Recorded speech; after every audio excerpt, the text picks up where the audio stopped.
Monday, August 3rd, AD 2026.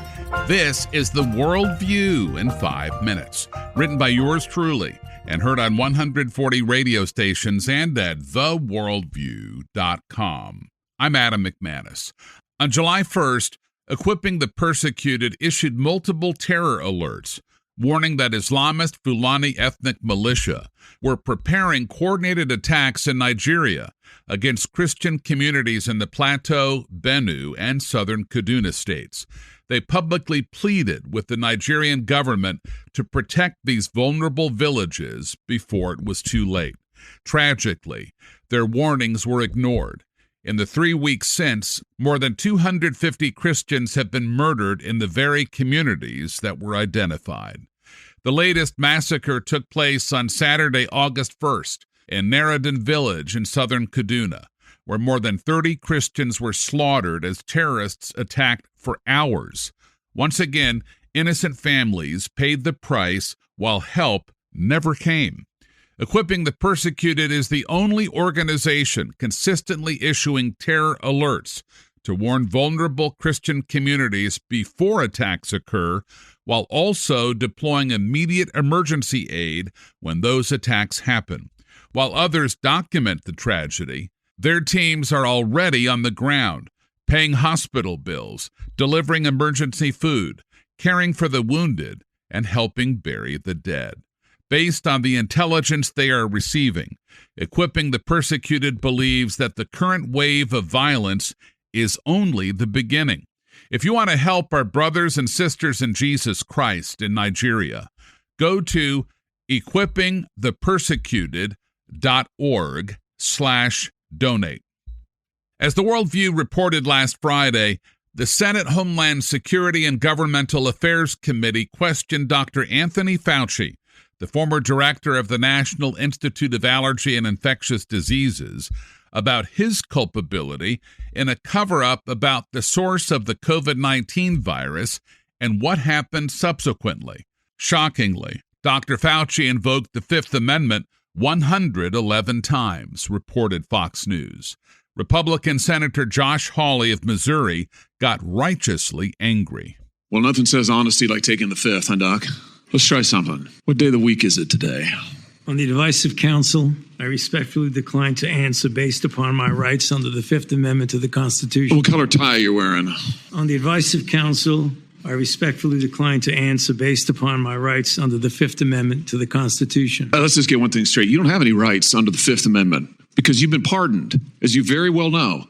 As the Supreme Court has been clear for a century and more, Brown versus Walker, 1896, when he has been pardoned, he may not stand upon his privilege. You know that. Your lawyers sitting behind you now shifting nervously in their chairs. They know it. This isn't about the Constitution. This isn't about the law. This is about contempt. Contempt for this body and contempt for the American people. But I think I know why you're doing it. It's because you don't want to answer questions.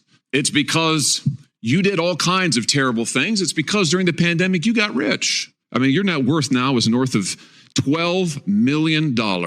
You got over $1 million in cash awards during COVID, during a 24-month span during COVID. $1 million you knocked down in cash money using federal resources. Now you're worth more than $12 million. You've got a pension that in its first year paid out north of $400,000 a year. 1 million people dead, you're getting rich. 1 million people dead, you're using federal employees to get cash awards for you. 1 million people dead, and you're here taking the fifth because you don't want to admit that what really happened in all that time was a multi-month, multi-year course of self-dealing. Isn't that true, Dr. Fauci? On the advice of counsel, I respectfully decline to answer based upon my rights under the Fifth Amendment to the Constitution. Yeah, well, silence is admission. And here's the real thing. At the end of the day, it wasn't just about the money, really, was it? It was really about a power trip. I mean, through all of this, you want to be the most famous scientist in the world. You were so focused on getting every award and every drop of cash that you could, all because you wanted to be on TV. You wanted to be the sun god of science. You wanted to be the guy who was in charge of it all. You wanted to lambast Trump. You wanted to make sure that nobody else stole your spotlight. You wanted to be the guy. You had time to sit for InStyle magazine. Here's what you were doing with your time. You could sit for InStyle magazine, but you can't answer questions for the American people. You could sit for InStyle magazine, but you're here taking the fifth. You could sit for InStyle magazine and get $1 million in cash awards. But now the cat's got your tongue. I bet he does. I tell you what, here's my conclusion from all of this. This was really all about you the whole time. Somewhere along the way, you lost your way. You may have been a good public servant at one time. I don't know. But what I can tell you from reading your emails now, from looking at what you did, how you used your employees, somewhere along the line, it became all about you. You became a narcissist and a megalomaniac and a liar. And you've lied to the American people, and you've lied to this body. And you've disgraced your profession by doing it. You called yourself the most famous scientist in the world. You've done more to harm science than anybody in my lifetime. And I hope you'll go home and write that in your diary. Romans 14, verse 12 says, "So then each of us will give an account of ourselves to God." By the way, check out a fascinating 17-minute video in which Scott Rouse, a behavior and body language expert, analyzes how he can tell Dr. Fauci was feeling tremendous stress during Senator Hawley's line of questioning. You can find it in our transcript today at theworldview.com. The Pour Over media outlet addressed when someone can plead the Fifth Amendment. Anytime a statement is compelled and might incriminate you. If someone is asked to testify or hand over evidence that could get them prosecuted, they can plead the Fifth. Is there anything that can override someone's Fifth Amendment right? Yes. Immunity or a pardon, which Dr. Fauci had from President Joe Biden. Pardoned people are exempt from prosecution, meaning they cannot incriminate themselves and therefore should not be allowed to invoke the Fifth Amendment. Back on July 5th, 2025, House Speaker Mike Johnson of Louisiana, an evangelical, affirmed that our rights come from God, not government, something he has affirmed many times since then. We are so blessed. We should not take it for granted. We hold these truths to be self-evident that all men are created equal. It does not say born equal. It says created equal. It is our Creator that gives us our rights. We're the first nation in the history of the world that acknowledged that our rights do not derive from government. They come from God Himself. Those words up there, that motto, it says, "In God we trust," right above the Speaker's rostrum. Congress voted to put that there as a rebuke to the Soviets' worldview at the height of the Cold War. Why? Because communism, socialism, find their root in Marxism. And Marxism begins with the belief that there is no God. It's wrong. And this Congress made us stand those many years ago, and we should do it again. We're different, we're distinct, we're exceptional, because we acknowledge that right there. On July 27, 2026, Speaker Johnson's affirmation that our rights come from God got under the skin of leftist TV host Katy Tur on MS Now, formerly called MSNBC. She moderated a panel in which she questioned the legitimacy of that claim. Listen. What about this passage from Mike Johnson declaring that our rights do not derive from government? They come from you, our Creator, and Heavenly Father. Is this him putting God over the Declaration of Independence? Needless to say, the most famous line of the Declaration of Independence says, quote, "We hold these truths to be self-evident, that all men are created equal, that they are endowed by their Creator with certain unalienable rights, that among these are life, liberty, and the pursuit of happiness," end quote. Jarrett Stepman of the Daily Signal rightly points out that, quote, "the concept that God is above the Declaration of Independence is in the Declaration of Independence. God's law supersedes man's law. Governments that deprive citizens of rights endowed by their Creator without due process are bad governments and are possibly illegitimate," end quote. One of Katy Tur's guests on the leftist MS Now network, Atlantic writer McKay Coppins, weighed in. He noted that her audience may not be familiar with the concept of God-given rights. That idea is not wholly uncommon. I mean, the idea that we have certain inalienable rights that come from God can be read in a fairly benign way, which is basically that we have innate human rights that our Constitution and our democratic government are meant to codify. The thing that might alarm some people is some of the rhetoric that we heard at this rally that we are in a spiritual battle, that the forces of good and evil are at work here, and that partisan politics is injected directly into the spiritual biblical rhetoric. We have heard that for the last couple of years. It's been ratcheted up more and more, especially since Donald Trump lost in 2020. It can lead to some pretty dangerous places. As the Worldview reported on July 27th, 29-year-old Sophie Cunningham, an outspoken Christian WNBA player on the Indiana Fever team, has publicly opposed biological males competing in female sports and coming into female bathrooms and locker rooms. During the July 28th game against the Seattle Storm, 2 teenage girls wearing XXXY Athletics t-shirts held a sign which read, quote, "Thank you, Sophie, for speaking up for girls," end quote, reports the Christian Post. Those shirts and the sign got under the skin of Celeste Keaton, a lesbian co-owner of the Seattle Storm, who is faux married to co-owner Lisa Brummel. Romans 1 verses 24 and 26 says, "Therefore, God gave them over in the sinful desires of their hearts to sexual impurity, for the degrading of their bodies with one another. God gave them over to shameful lusts. Even their women exchanged natural sexual relations for unnatural ones." Not only did Keaton use foul language, calling the teen girls, quote, "insane," end quote, but Keaton also claimed that somehow Jesus needed to forgive the Christian girls for affirming God's design of men and women. In an interview with Brandy Cruz, who organized an event affirming Cunningham outside the arena, one of the teen girls explained what happened. We were just sitting there with our signs that said, "We love Sophie. Thank you, Sophie, for speaking up." Watching the game, so we were being super respectful. We were just holding our signs and cheering for both teams. And this older lady comes up to us. "Oh, I hope Jesus can forgive you for what sin you've done." Cruz interjected that she noticed the girl was crying. The girl agreed and said this. "I've never been yelled at like that. I mean, I've had people hate on me on the internet, but that just took me by surprise because I thought she was going to be nice, and then she started screaming at us. It's disappointing, though, too, because she's also a woman, and she just cussed out 2 16-year-olds that were just trying to have fun. We were just trying to support Sophie." Sophie Cunningham complimented the teens and blasted the Seattle Storm lesbian co-owner. Thankfully, the WNBA fined Keaton an undisclosed amount and suspended her from attending the Storm's next 5 home games, reports Fox 13. In response, the Storm organization said, quote, "We respect the league's decision to fine and suspend co-owner Celeste Keaton. We remain committed to creating a welcoming and respectful environment for anyone who attends a Storm game," end quote.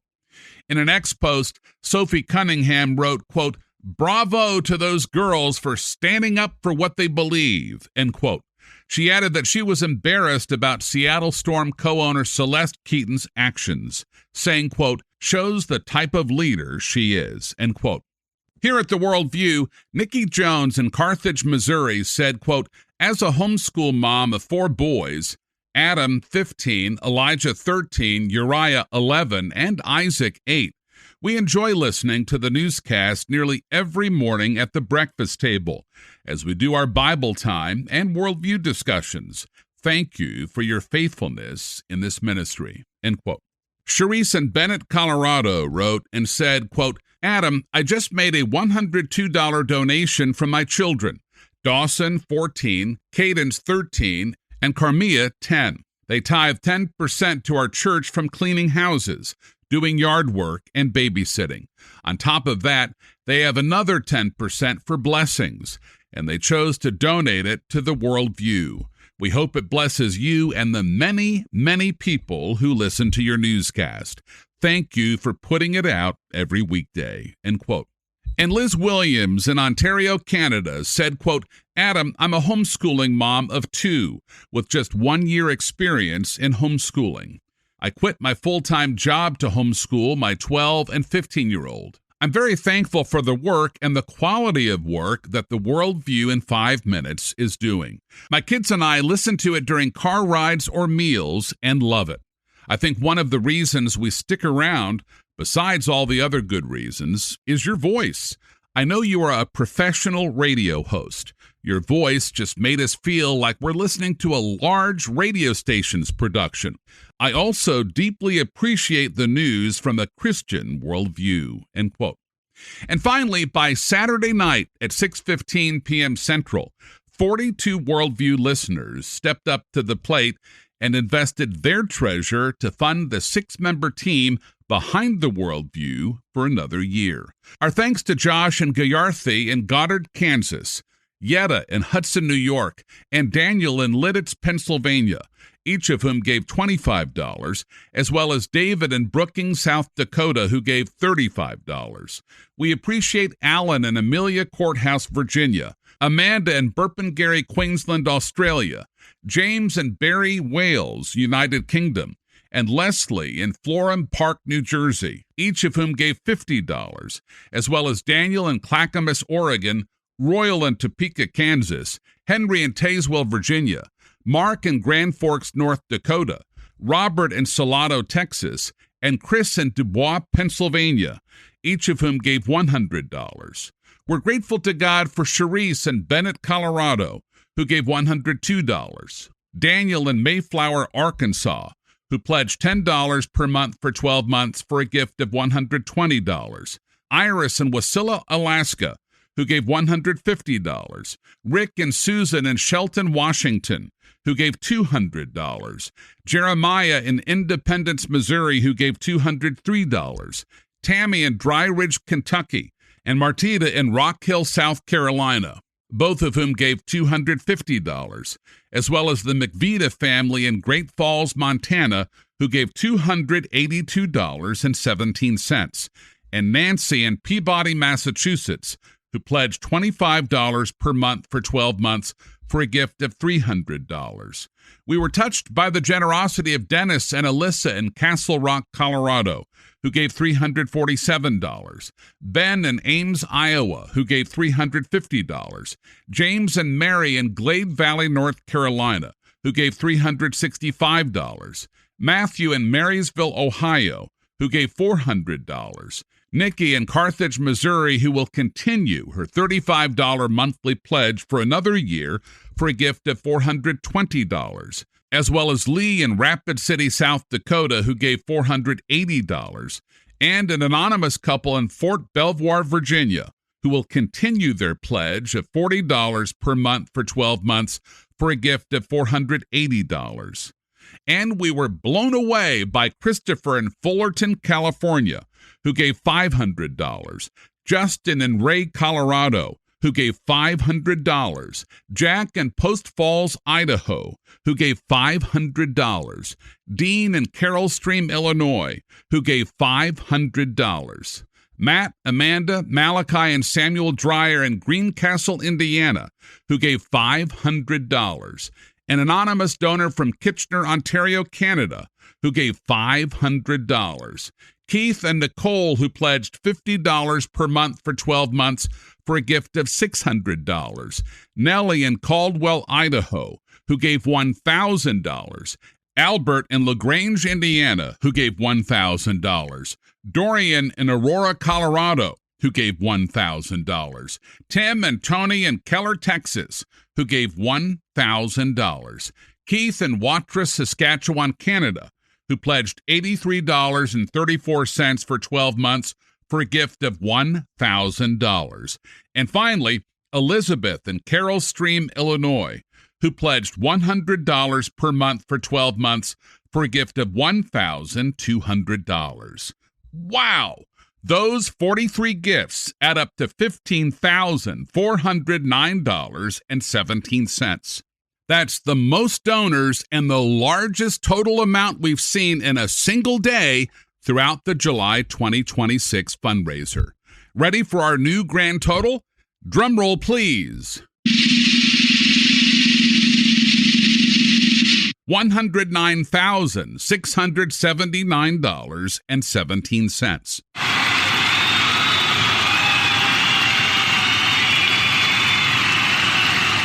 For those of you who stepped up to the plate throughout the month, we are deeply grateful for your love and your sacrifice. But we're not across the finish line yet. In order to hit our final goal of $123,500 on this spillover day, Monday, August 3rd, God needs to prompt folks to give the final $13,820.83 in order for the 6-member Worldview Newscast team to be fully funded for another year. Would you prayerfully consider being one of 27 friends to give a one-time gift of $500 or a monthly pledge of $41.67 for 12 months? Or could you be one of 14 friends to give a one-time gift of $1,000 or a monthly pledge of $83.34? To put your potential donation into perspective, think about how much you spend on your monthly cable bill or your monthly phone bill or eating out at restaurants. When you think about it that way, finding 27 friends to pledge $41.67 a month or 14 friends to pledge $83.34 a month seems pretty doable. Just go to theworldview.com, click on Give, select the dollar amount, and make sure to click on the recurring button if that's your wish. And remember this, if you want to continue your monthly pledge to the Worldview that you started prior to July 1st, 2026, please email us so we can count your generous ongoing gift toward our total. That would help tremendously.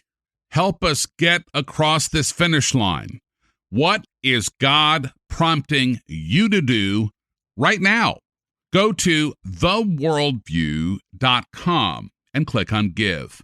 And that's the Worldview on this Monday, August 3rd, in the year of our Lord, 2026.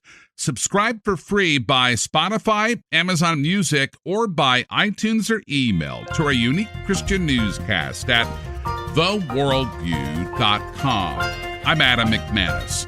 Seize the day for Jesus Christ.